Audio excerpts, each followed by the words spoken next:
Hey, what's up, guys? Black Newborn here. Man, we said we're taking a break for 2 weeks and it became 10 months. Anyway, that's what happens when you have 2 kids. And in fact, 3 of them. And you have a church that you're planting. But God has been good. Things have been amazing.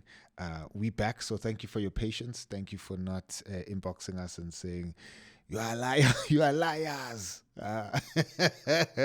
I've been called many things, guys. In the journey of planting a church, I've been called a pastor who does edibles in his free time. Somebody else said, I'm Pastor Baddie because of how I dress. So this is fun. I'm gonna make content about being Pastor Baddie or Jang the edibles in his free time. All that to say, if you're a guy who's a baddie and you chow edibles, you're welcome at my church. Jesus welcomes you as you are, but he's not going to leave you as you are. Right? Guys, we are back. I've missed you, and it's incredible that we have many, many dope guests that are coming to finish off the year. Season 3. Can you believe it? We're in season 3, man. This is super dope. That Husband podcast. Yeah. Please do subscribe if you haven't. Hit the notification bell so that you're updated on every single episode we drop. Let's get into this one with my friend Koketso Molaolwe. All right.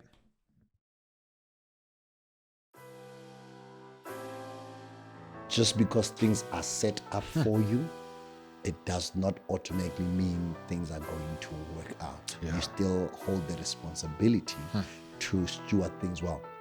Even you who's the unlikely candidate, as you make it big, don't think it will always be like that, especially if you don't steward it well.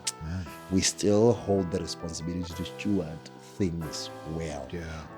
We need to play our part. What we get is a small part of what we become. Sure. It's what we make of it that determines how much of it we get to keep. Oftentimes when someone wants to impose a limiting belief on you, it's because they believe it. And they are offended that you don't believe it. Yeah. Shut up, man. We're supposed to be here. Why do you think you can achieve that? You know, no, we're not supposed to do that. That's why you buy a building, then they say you are into money laundering. And when someone accuses me of being a money launderer, I don't see it as a reflection on me. Yes. I see it as a reflection on their belief. Yeah. Recently, there was a post that was made about me on social media. And it caused me anxiety. And it was false, you know, but it caused me anxiety. Yeah. And a friend of mine asked me to say, what is this post taking from you? And I realized it's my reputation. Sure. What I was worried about was my reputation. Sure. But what is that? Hey, what's up? Welcome to That Husband podcast with me, Black Newborn. Here we are husbands who aren't where we want to be, but certainly are not where we used to be. We are imperfect, always failing forward, trying to know better so that we can do better.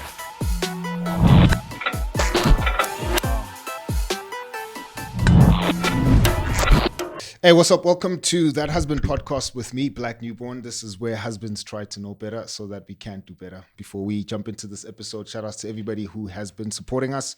If you're joining us for the very first time today, please don't forget to hit that subscribe button, hit the notification bell so that you're updated on every single episode we drop every Wednesday at Hoppus 11. 2 ways you can support us. One, you can go on our website, thathusband.com, and you'll find everything that we are putting together here, and you can support us through that website. The second way, you can book me as a speaker, an MC, or facilitator for your next event. You can drop us an email at booking@blacknewborn.com. That's booking@blacknewborn.com. The husband that's sitting across the table from me today came the first time here. Yes. Told us stories, bunch of stories. And today we are graced to have those stories in a book. Yeah. Yes. Pastor T-Bang. We spoke about this. I thought you were joking. I'm revealing secrets. Let's, we still want to be friends after this, right? Come on. My friend, how are you doing? I'm good, man. I am good. It's always interesting that we have to greet as if we just saw each other. Like, we greeted obviously when I walked in. But I'm good, man. I'm good. It's been quite a busy season. Yes. I think I'm on almost every podcast you can think about. Yes. Just talking about the book. Yeah. So that's keeping me busy. And my daughter doesn't believe that I'm an author, so I'm trying to explain to her. Does she know what an author is? She's like, why does that book have your picture? Yes. I'm like, no, it's my book. She's like, no, it's not. I'm like, it's my book. He says, when did you write it? I'm like, I wrote it here. Wait. I'm like, no, here in the house. Like, no, it's not your book. So my daughter doesn't believe that. That's funny. She looks at me like, no. Barrier can be this one. He's like, no. So anyway. And maybe we should start there. There's another friend of mine. I'm not going to expose him by name. But I'll have to tell his story a bit. Yeah. So he, he's at this global conference. Sure. And he's speaking. A lot of guys there.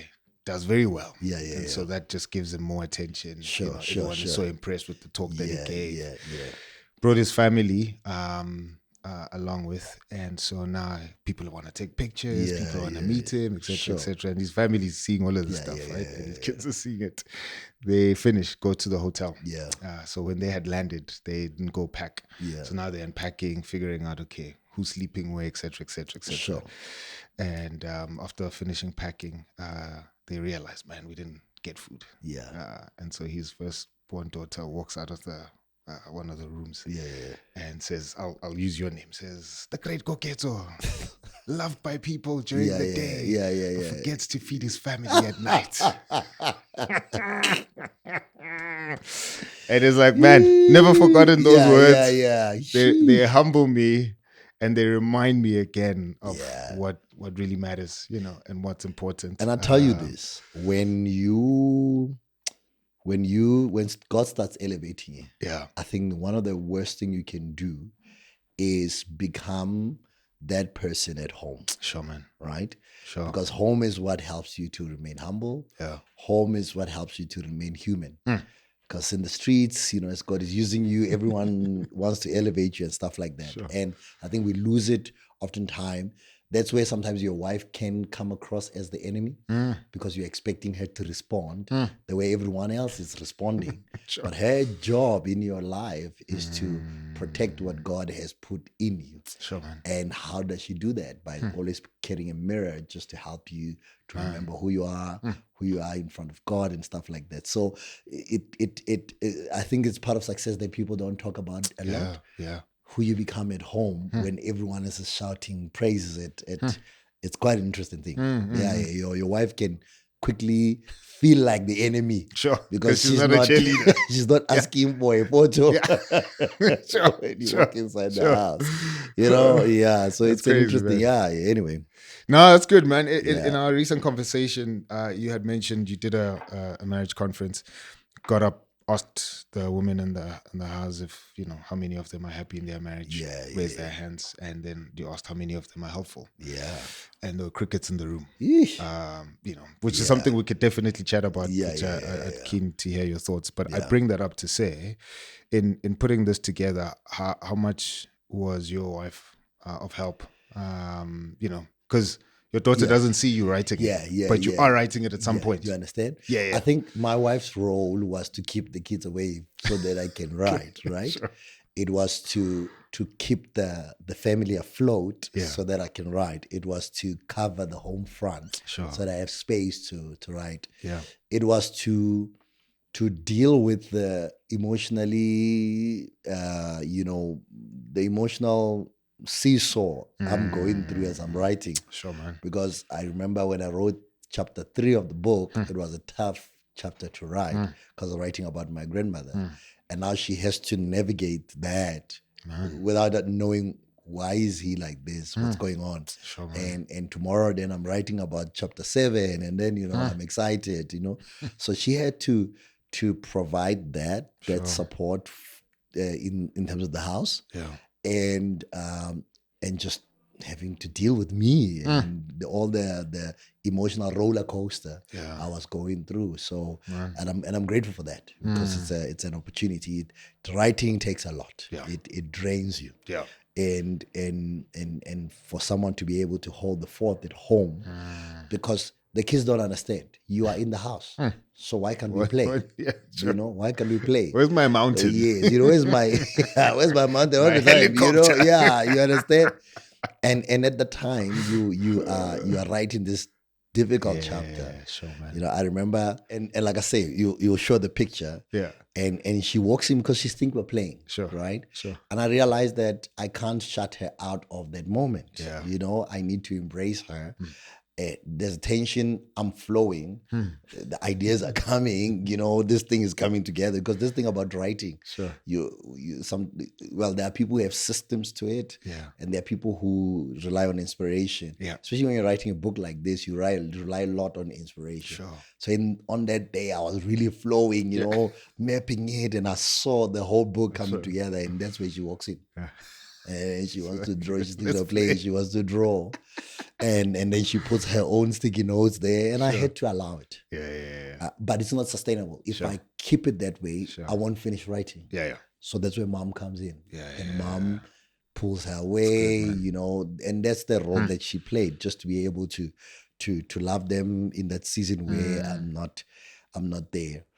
So one day I will show her to say, you know, this was you as my co-author. You must get some royalties.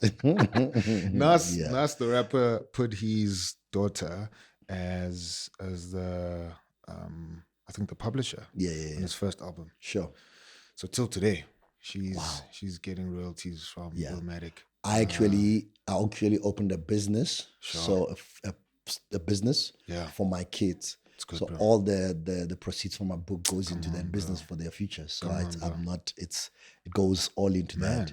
I mean, I took away 12 months of their dad away from them, so they must get paid at some point. So all the money will go into that business, and I'll just to prepare for them. That's good, man.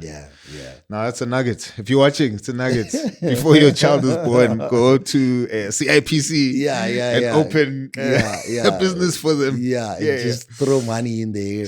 One day we don't know what it will turn into, and they all, you know, when they are old, they will have a business that has been running for 18 years. That's good, man.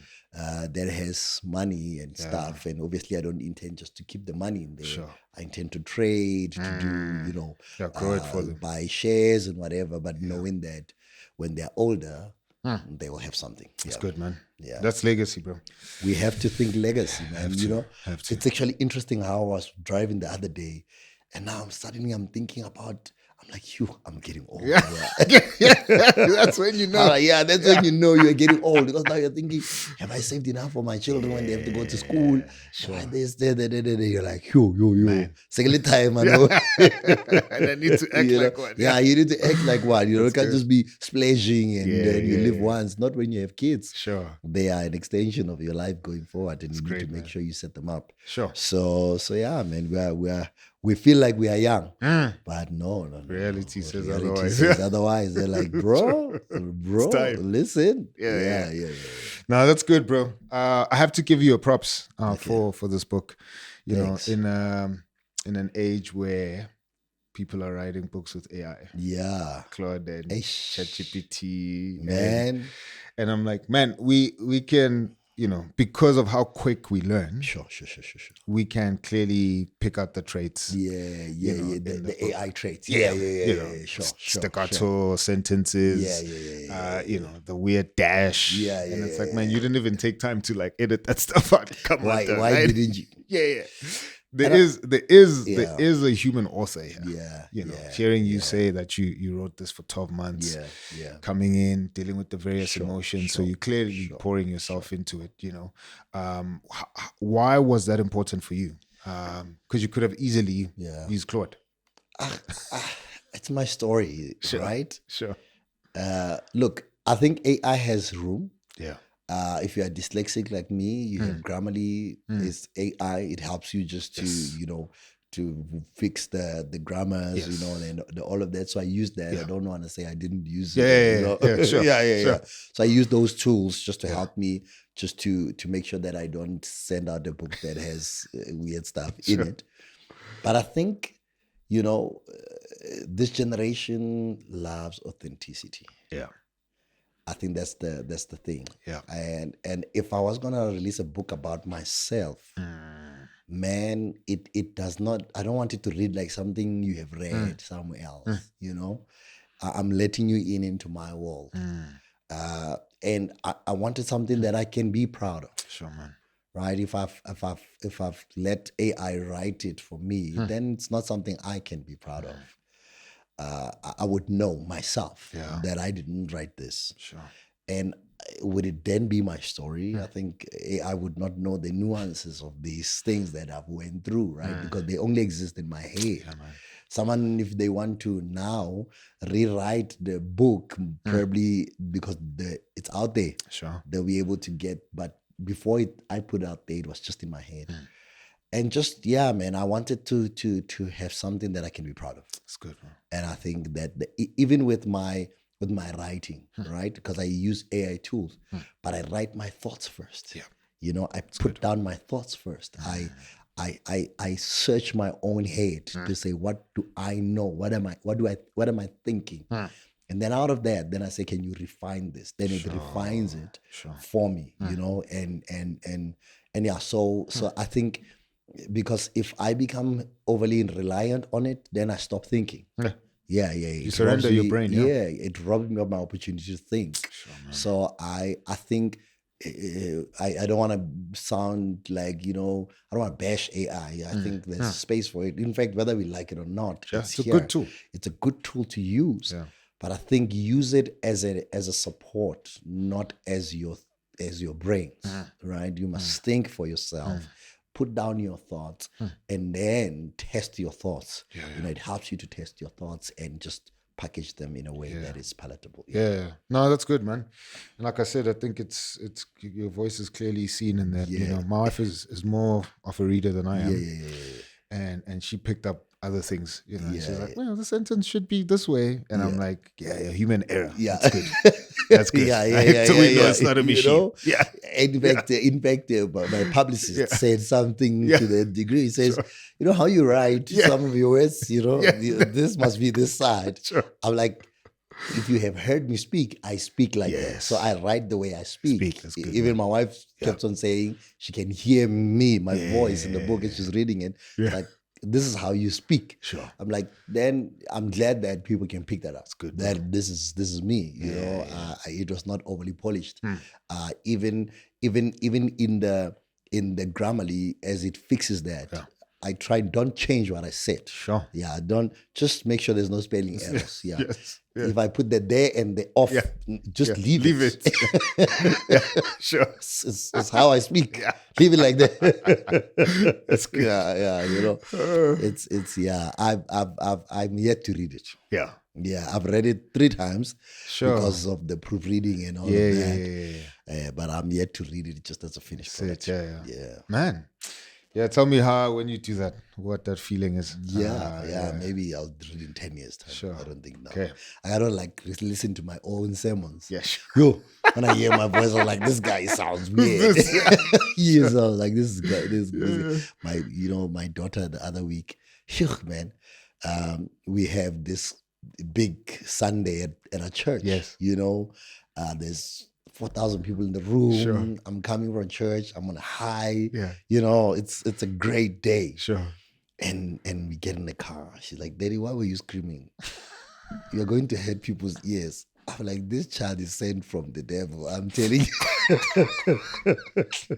You like gentle parenting.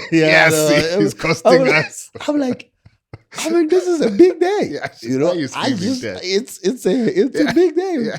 I just preached in front of 4,000 people who are only our congregation, right? It's not, it's a big day for us. Sure. The first comment I get is, why are you screaming? Why is crazy? Mali's always you up, man.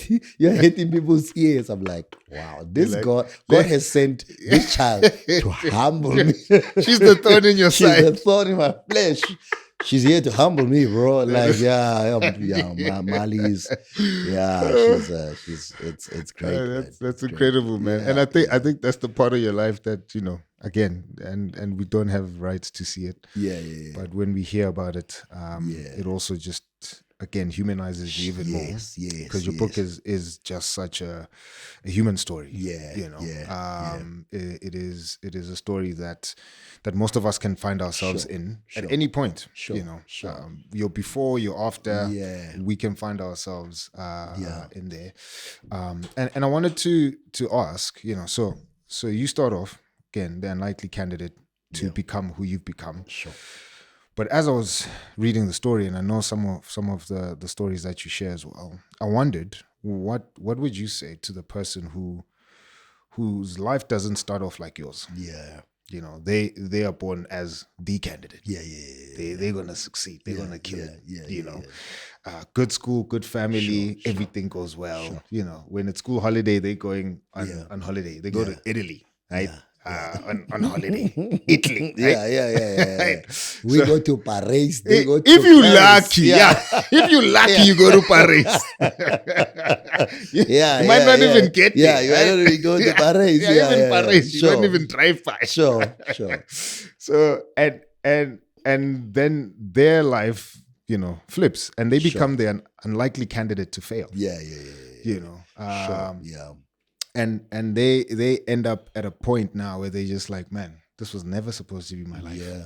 The way I grew up, I was set up to be the person who stands on a mountaintop right now, become victorious. Sure. And so they find themselves, in your story reversed.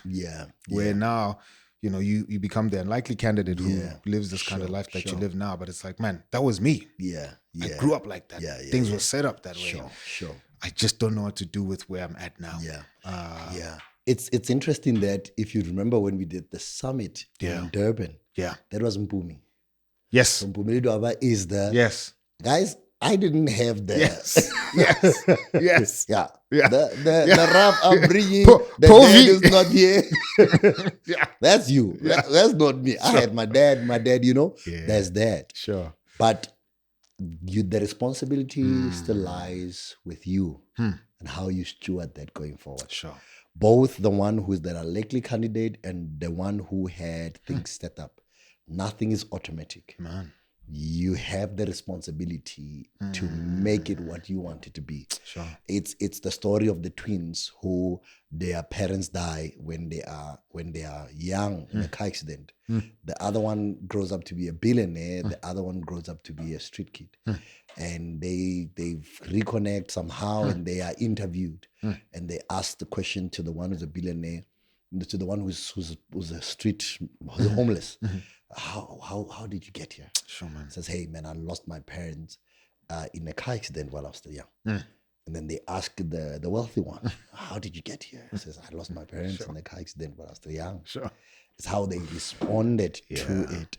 So I think just because things are set up for you, it does not automatically mean things are going to work out. You still hold the responsibility to steward things well.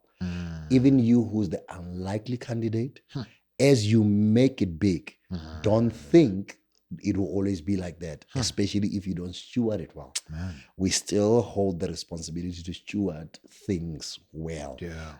We need to play our part. What we get is a small part of what we become. It's what we make of it that determines how much of it we get to keep. Because today I could be here and doing all these great things, but if I don't steward it well, I'll lose it. And that's why we have programs like I Blew It, right? That's why we have programs like I Blew It, because there are people who were not unlikely candidates, but they blew it. And there are people who were unlikely candidates, they made it and they blew it. We still hold the responsibility to steward that which we are given. Man, did you ever get an opportunity to speak to your uncle? No, man. I didn't. He passed on. I know, yeah. And that was before I was even saved. Sure. No. I'm lying. Don't lie on national TV. I was saved because I was already in Pretoria. Yeah. It was my first year in Pretoria. Sure. But I was still trying to find my feet, right? And I remember when he passed on, he had liver cancer. I was staying at my aunt's place for a short time. And my aunt, who was now the sister to my uncle, and she walks in that night after she passed on. She sits us down, and she says to us, "My brother's died, and no one is gonna tell me they are sad," and and she starts shouting at us. Sure. And we're looking at her, we're like, okay, yeah, no, he suffered. No one is gonna tell me that no. And we're like, Sure. Okay. You don't have to shout at us. Sure. I mean, we are.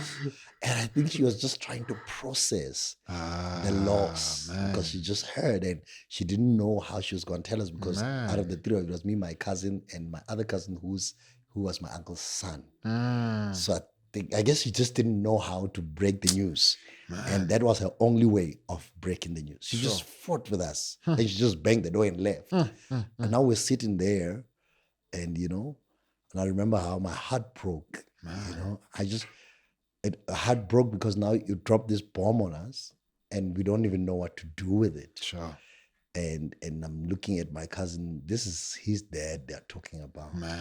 And he's just sitting there, and so yeah, no, I never got to interact with him. Yeah, no. If you could have, what would you have said, and what do you think he would have said to you now with this book? I would ask him what is it that he saw, so that I don't lose it, because it means.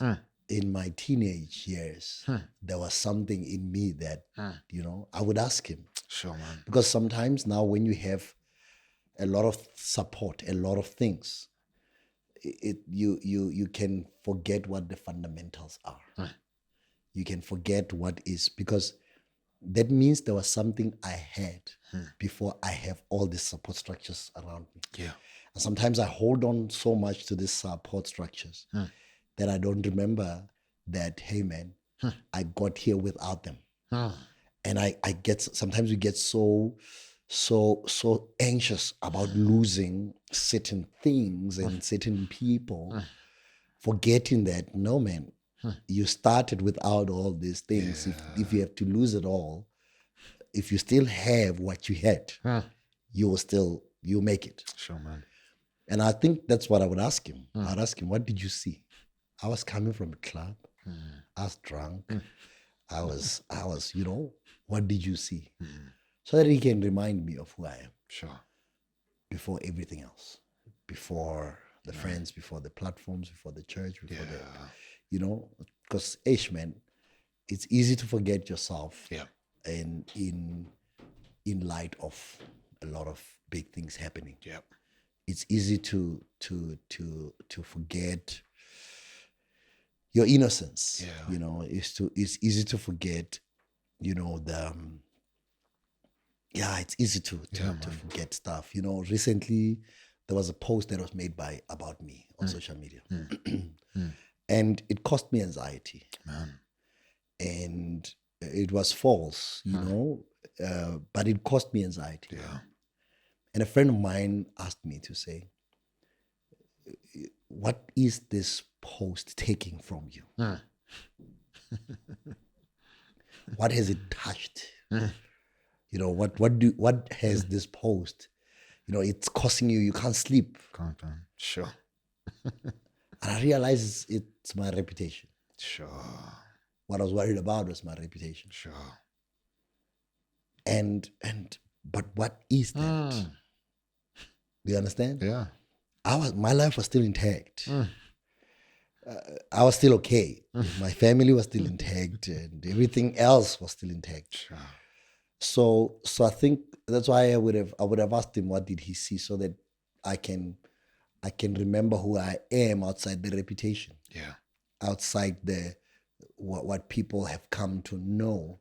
Yeah. And because you're Black, sometimes then we live our lives to protect the reputation while we're losing ourselves. Yep.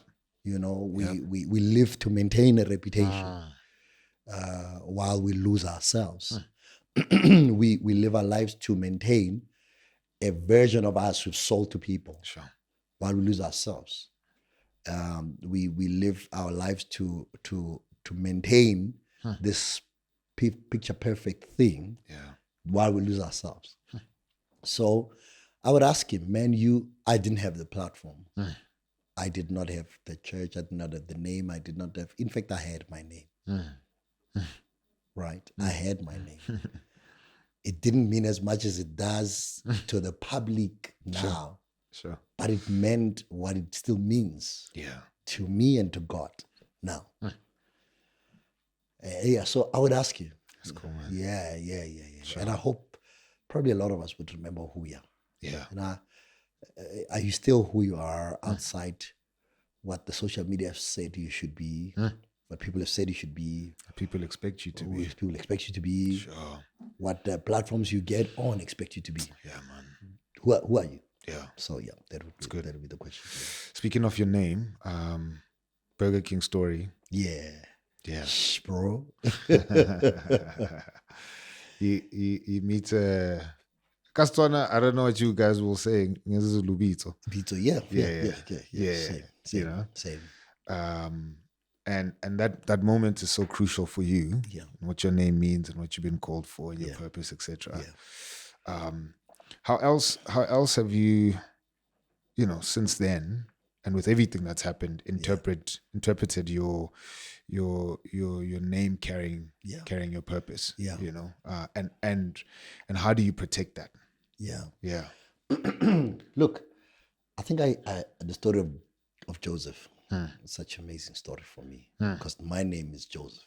Yeah, Koketso and Joseph is the same thing. Sure. Right? Sure. And I listened to his story. His story, he succeeded for the sake of others. Yeah. He succeeded. He says, you meant it for evil, God meant it for good, so that I may serve many. Sure. And that's the essence of my life.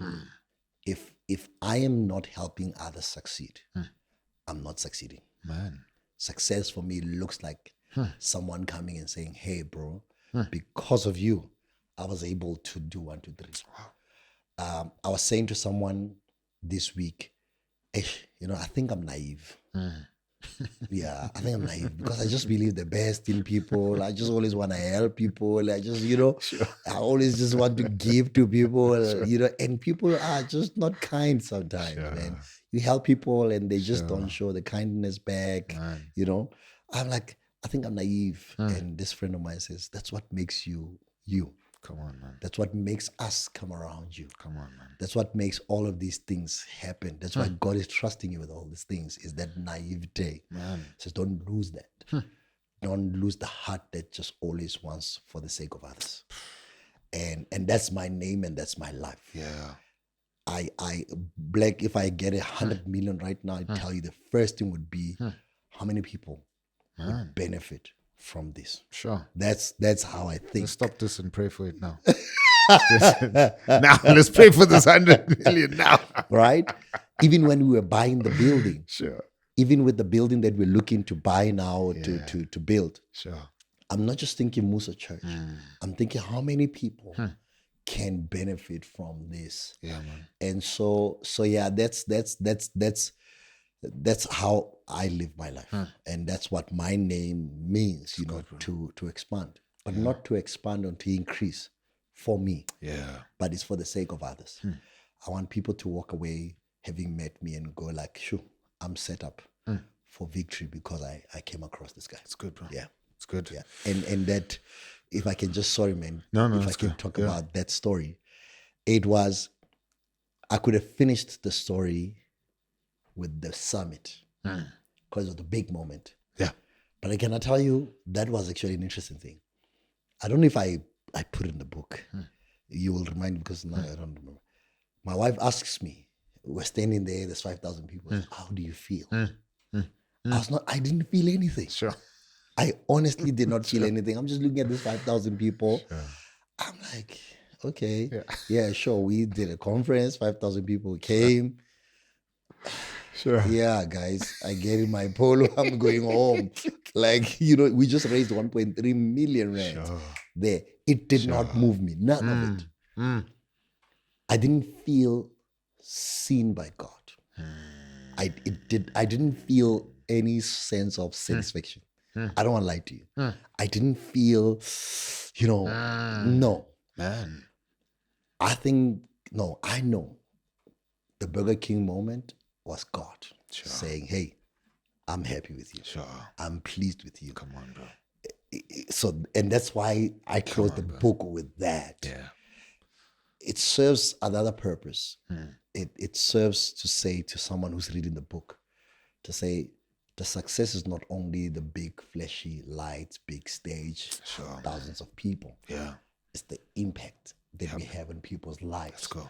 And that's what when someone closed the book, the one who's on a big platform leaves inspired. But the one who also just impacts one person also leaves inspired. Go, so it's not just about big things. Yeah. It's just about impact and just making a difference in the lives of people. Yeah.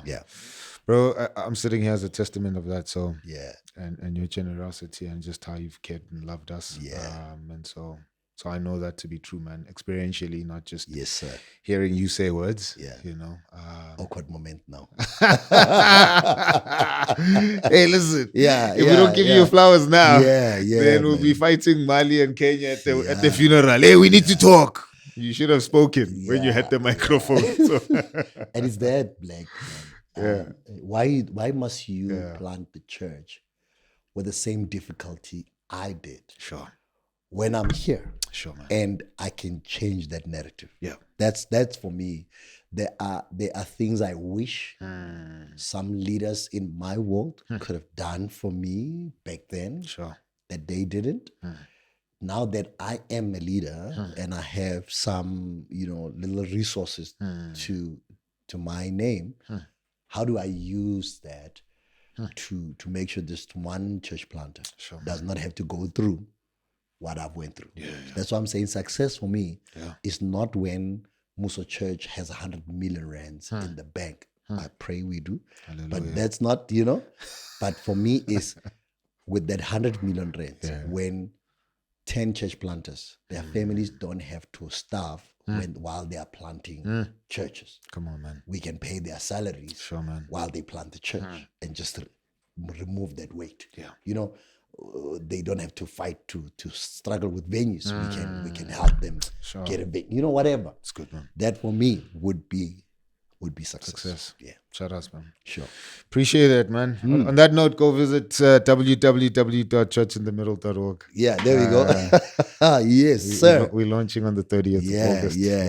Let's rock. Looking forward to that, man. Yeah, man. Yeah. Speaking of church planting, I've been doing a series titled "The Difference Between a Personal and a Personalized Jesus." And just looking at the truth that at some level all of us personalize Jesus to our own preference, our own likeness. And I think Matthew 16:13 till 17, Jesus takes his disciples to Caesarea Philippi. And Caesarea Philippi is this place that's just filled with like all these gods. And it's at that place Jesus says, okay, in the midst of all these gods, who do people say I am? Right? And so he asks his disciples, and obviously John the Baptist, Elijah, some say Jeremiah, and then he says, who do you say I am? And so there's all of these competing messages that Jesus says, do you guys hear me clearly? Do you know who I am in the midst of all of these competing gods? You have that scene similar to that in the book. Where you're looking at your neighborhood, you're looking at all these places of worship, around there, tavern, the Anglican church, etc., etc.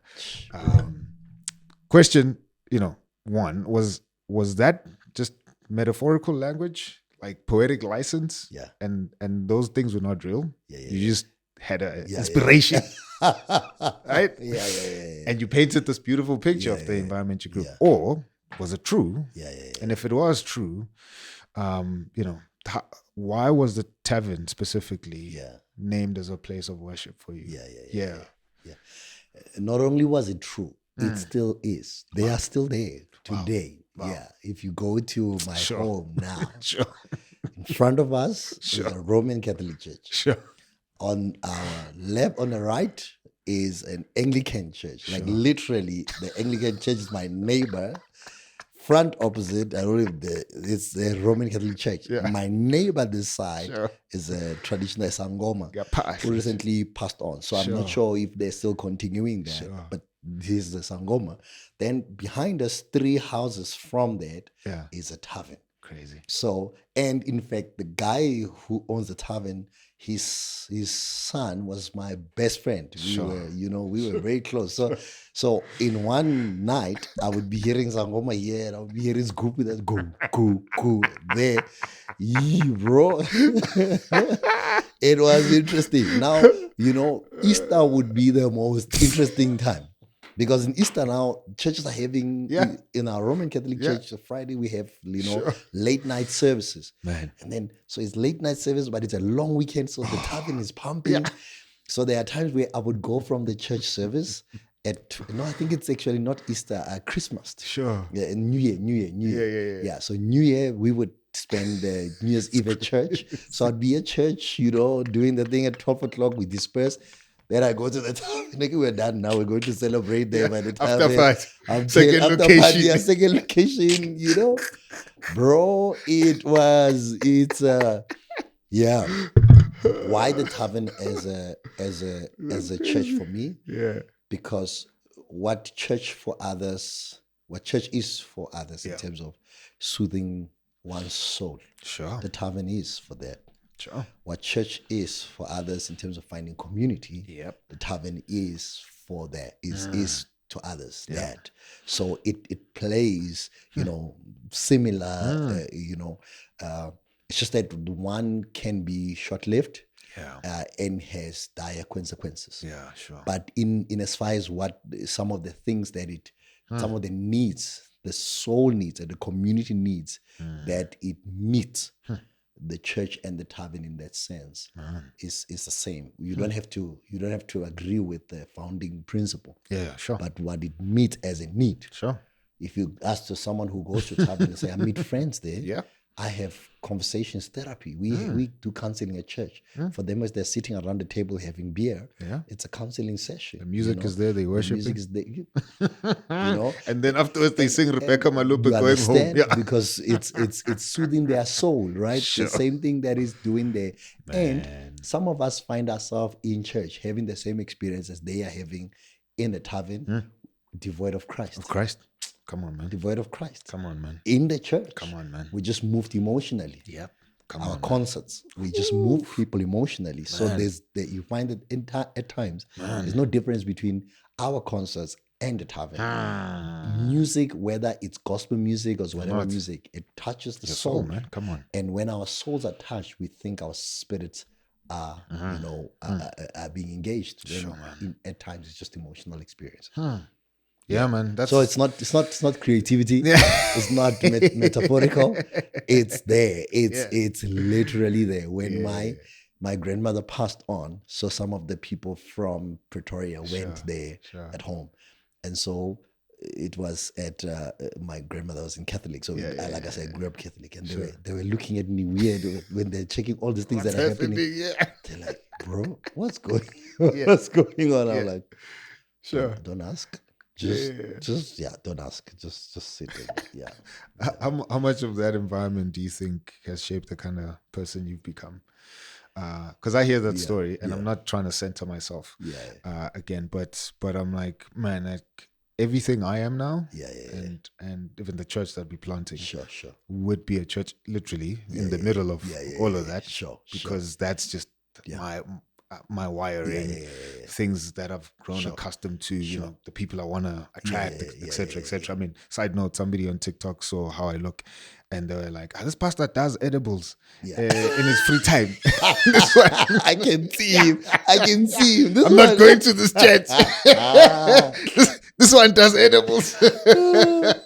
I think what it has helped me with, If you look at a group of my friends who's Yeah. so different, Sure. I just helped me to appreciate Sure. and hang out with people that are different from me. Yeah. I'm like Pentecostal through and through, Sure. right? Sure. You on the other hand, so if you check the people that are some of my friends, I have diverse relationship. You don't have to do what I'm doing for me to relate with you. Sure. I'm actually intrigued by different opinions, different, varying experiences. So I think it has helped me to appreciate. It has helped me to live with curiosity. It's good, man. Just to say what could be happening there? What is it that I don't know? Like the preachers that I listen to right now, I listen to a lot of reformers. I listen to a lot of them, and just and I'm Pentecostal, but I listen to a lot of reform. In fact, just predominantly because I listen to what I don't naturally do. Yeah. So that I can stretch my vocabulary, I can stretch my thinking. So I listen to things that challenge me. So that environment helped me with that. It helped me to appreciate nuance in life. Sure. Yeah, that's great, man. I think you then become the unlikely candidate because typically when we come from townships, we are expected to be a certain way. And just one linear type of person.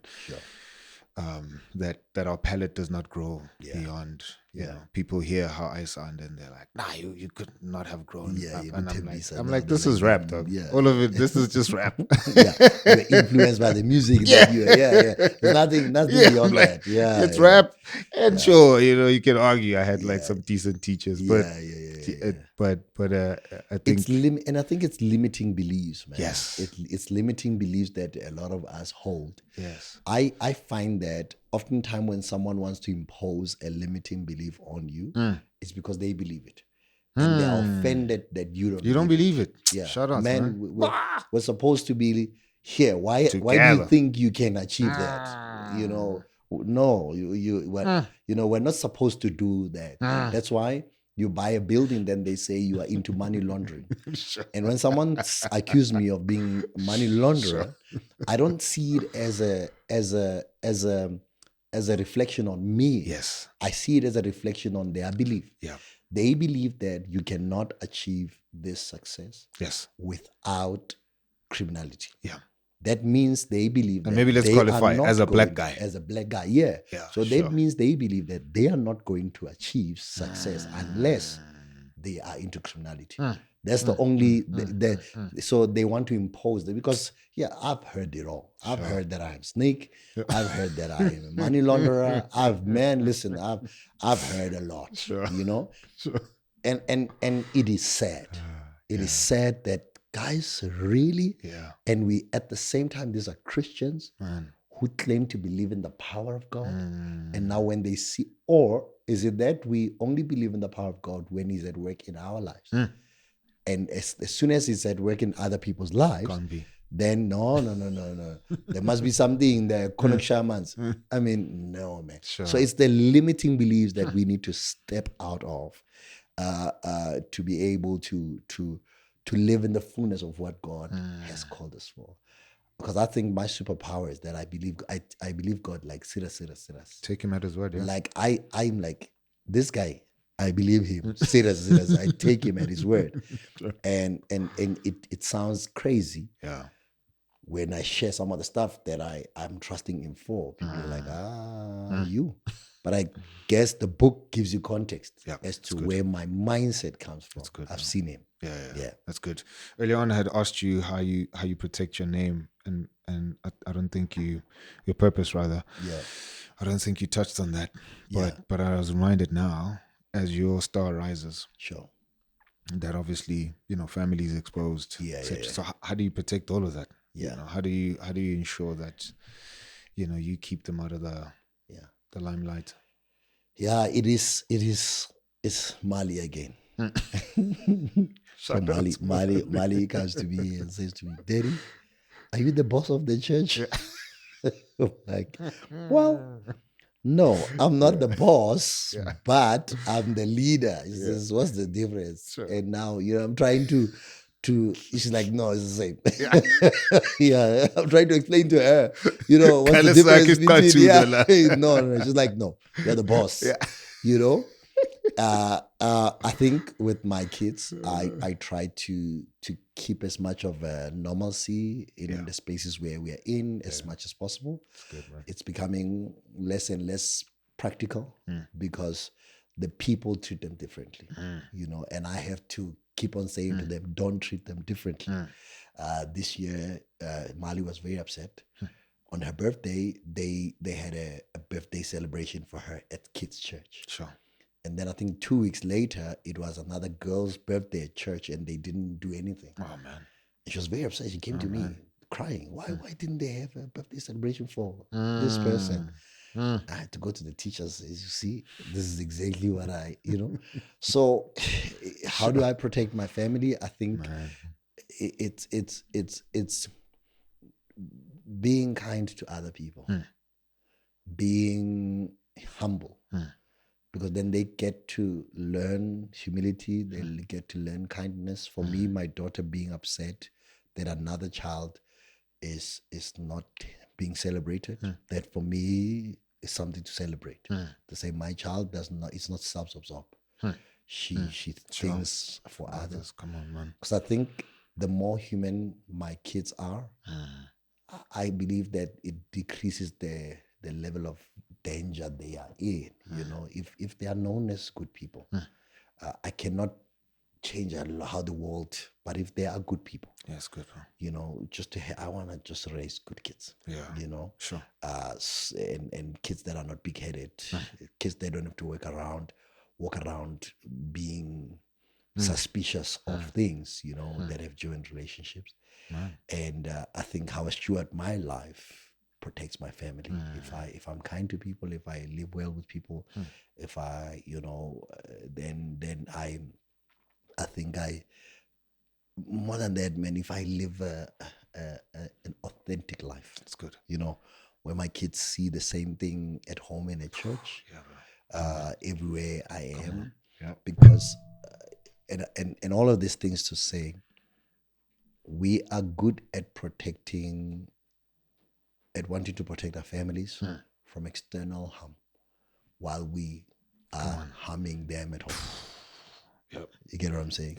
How you have bodyguards that are guarding you guys, so that you're safe. But emotionally, you are breaking them down. Monster, man. At home. Sure. You understand? So I think that mine is not much. Yeah, I can do what fathers do, a proper gated complex, what, and all those things, the normal stuff. Sure. But it's who my kids become that I think protects them from becoming nuisance to society, from ruining their own life, from growing up just to being, so there's that. And then how do I protect my purpose? It's a fight. I think I try not to believe the hype. Sure. Earlier you said, before you became and I'm like, what are we talking about? I think as far as possible, I'm trying not to see what everyone is seeing. It's good, man. I'm trying not to believe the hype. I'm trying not to. Yeah, man. It's difficult. I try to humanize myself as much as I can. I try to push back on the celebritism. I see it creeping in. I try to push back on it as much as possible. In some instances, to my detriment. As an example, I've been wanting to change my number for a while. I've held on to it because I feel like it's the one piece of, what's the word? Yeah. Access. Access, because it's the reason I want to change it is just become too difficult to it's too public. Yeah, it's too public. I get texts every day from strange people and calls and people asking for money. Sure. There's a lot. Like, yo, I'm like, I want to leave WhatsApp. It's a lot. Yeah. But every week, my friend said to me, stop talking about it. Because every week I say, I'm changing it this week. I'm changing it this week. Shut up. They're like, yeah, shut up, man. You know what? You've been saying this more than a year. Sure. You haven't done it. It's just that I feel like the minute I change the number, then I'm up, I'm gone. You know, it's still the grounding I see. thing, you know. So that the people pleasing is coming across a little bit, right? I just, you know, I just feel like, ish, the minute I change my number, I am gone. Yeah, you know, I'm exclusive now. I'm exclusive now, you know. So because I feel like humility is what will protect my purpose. It's what will keep it, you know, is what will keep me long. So there are guys at church, because now I have to drive between two services. Yeah. I need to drive from here to another service, Sure. you know, and I have only 20 minutes to do that. So it's quite hectic. So the guys at church that says, can we drive you? Because you can't do two services. And you still need to drive to the other side. You know, can we? I fought hard. I'm like, guys, I'm fine. My hands work. Yeah, my hands work. And, you know, they say, we know your hands work. Sure. We know. And they went to the board of the church. They went to the board. Can you speak to this guy? We want to serve him. So this week, there was an intervention where my board sit me down and said, dude, come on. So they're driving you this week. The guys want to serve you. You know, I mean, it's not you are not elevating yourself. It's a practical thing. Sure. Just so that you can change into more comfortable clothes, because now you sweat a lot. Sweating, you know, so that when you get there, you don't have to run to the bathroom and da-da-da-da-da. Sure, man. While I think what I'm doing is humility. Yeah. In some instances, it's humiliation. I'm humiliating myself. And it's a trauma response. And I need to, and I'm wrestling with that. I'm wrestling with that because I'm like, humility will protect my purpose. Sure. But there's a difference between humility and humiliation. Man. This past Sunday, because now I had to change my top. I didn't have a vest, and it's uncomfortable to preach without a vest. But now I need to go on stage in the next 10 minutes, so I can't run to the shop to go and get my own vest. So I had to ask someone, can you please go and get me a vest? So they're running out, and they were so glad. They're like, oh, thank God he's asking for help. You know? Because I'm trying not to become the big guy who's sending people around. But so man, I'm in an interesting. Change your number, bro. Yeah. In fact, don't change it. I gotta anyway. Let's get a second number. Yeah. I will get a second number. I will get a second number.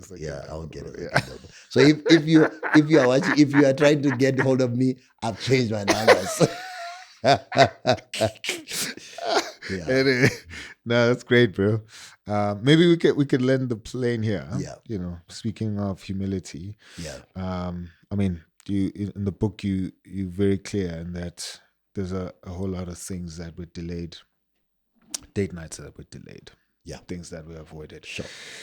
In you know, building the church, you know, serving your purpose. Yeah. A whole lot of things that your wife had to kind of make way for. Sure. You know, some of us are still there as husbands. All the best. So,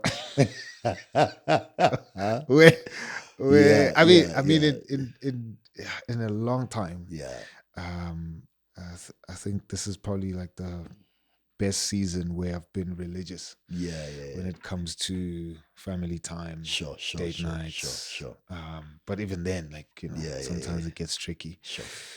So how did you manage that in the seasons of just wait? What was going on in your mind? Yeah.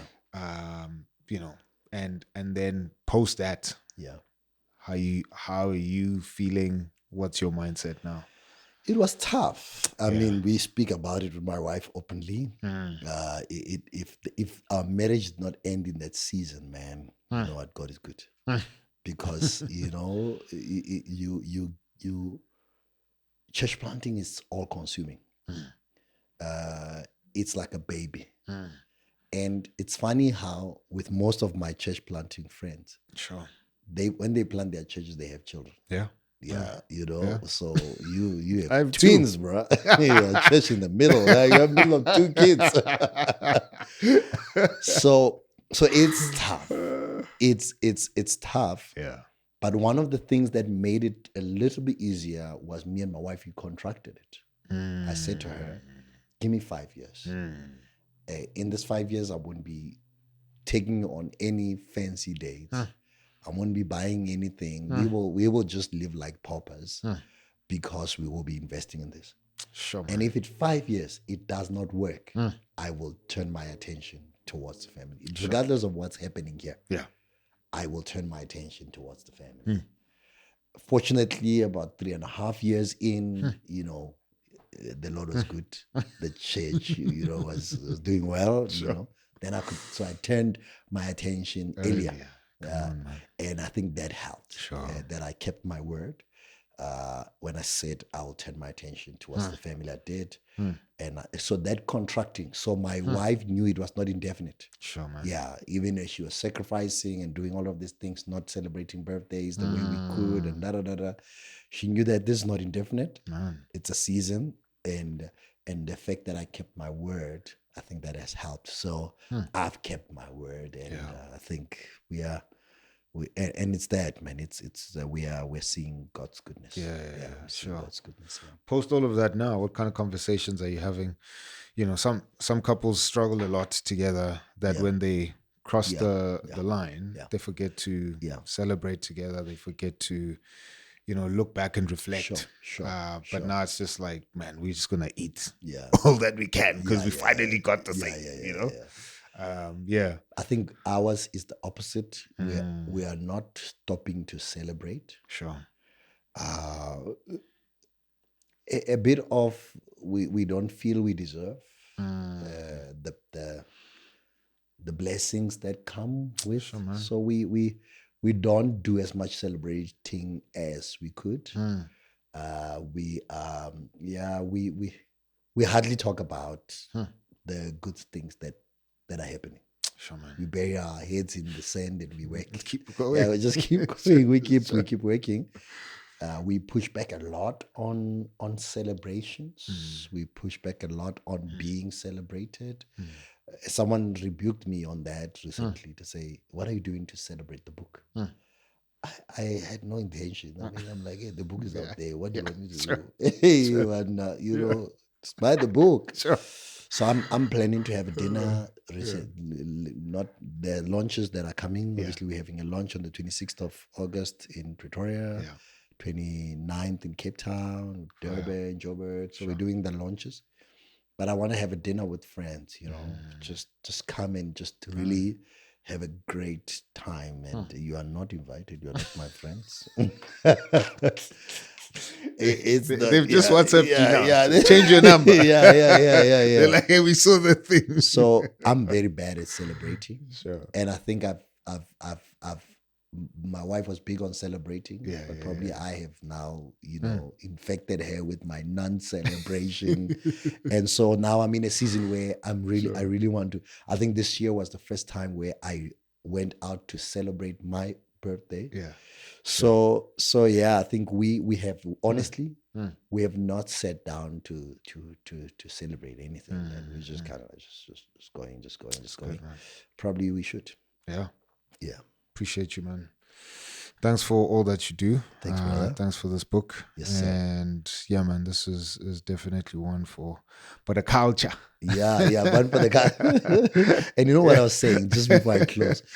What I like about these stories, with the exception of my uncle, the people who were there are still alive. Sure. Right, for all these moments, the iPad guy, Yuri Krill, Rory Dyer, the guy who taught me how to drive, the poppy seed. I was with one of my friends who we had the poppy seed event together. So the guys, Tembani Mpama is there, It's great that there's people are there, and I want them to be there at some of the launches, just so that they can share those moments, that we're there. it's a blessing. Yeah. It's a blessing that That's great, man. that these people are there to confirm. Yeah. These things happen. So that's just poetic license. Yeah, they tell you, because man, I've lived, and you know what I think about? I think about this book, and as I'm having interviews, I realize how much I did not put in this book. Sure. I'm like, yo, I've lived 9 lives, Man. and I'm not even 40 Yeah. yet. yeah. Come on now. There's more then. There's more in store, there's man. more, there's more, No, I there's appreciate it, man. Yes, sir. Last word from you, all the unlikely candidates. What would you leave them with? I mean, they have to get the book on. Yeah. I think you don't underestimate what God can do with the little you have in your hands. Absolutely, man. Don't underestimate what God can do with the little you have in your hands. I am sitting here, not as a testament of my greatness, but just of God's ability to use unlikely candidates to do incredible things. Sure. Yeah. It's good, man. Ladies and gentlemen, thank you so much for tuning in. Please do leave your comments. But most importantly, go get the book. Go get it for other people that you want this to be a blessing to, because it will certainly bless you. Very South African story, and a lot of stories inside. But man, it's one that all of us can relate to, whether you grew up as the likely candidate or the unlikely candidate as well. I think you'll definitely benefit from this. So from me and the team, we'll see you next week, Wednesday, 11:30. Peace.